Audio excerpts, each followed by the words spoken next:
Доброе духовное. Стук в дверь. «Се, стою у двери и стучу. Если кто услышит голос мой и отворит дверь, войду к нему и буду вечерить с ним, и он со мною». Откровение, 3 глава, 20 стих.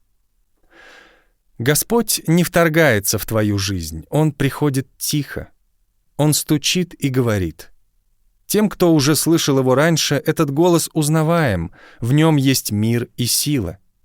И если ты знаешь его, ты без страха откроешь дверь. Но не каждый стук добрый, не каждый голос является голосом от Бога.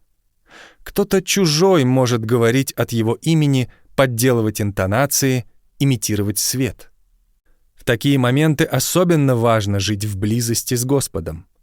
Когда ты ищешь Его всем сердцем каждый день, ты научаешься слышать Его голос.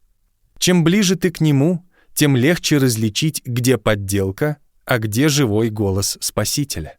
И когда ты, услышав настоящий голос Бога, открываешь дверь, Он входит, чтобы остаться. Молитва на сегодня. Господь, научи меня узнавать Твой голос.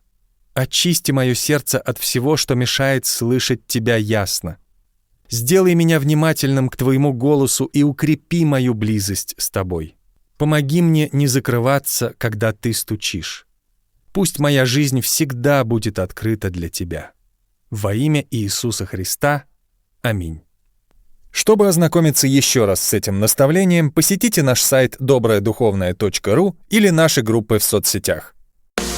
Религиозная группа христиан веры евангельской пятидесятников, служение «Доброе духовное», город Ростов-на-Дону.